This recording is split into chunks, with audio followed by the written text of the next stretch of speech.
Greetings and welcome. I'm Karen Barron with Creative Now TV with your creative tip of the day.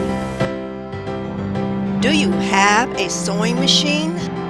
Back in the days in junior high school, it was a requirement to learn how to sew, which was good.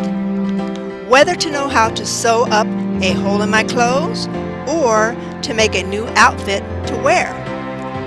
Basic sewing skills could be helpful. I created dresses, 4-piece suits, fashion wear, and even mother-daughter twin outfits. You could use your sewing machine to make a prototype of a new product for someone else or for yourself for a new business. Thanks for listening. I'm Karen Barron with CreativeNowTV.com.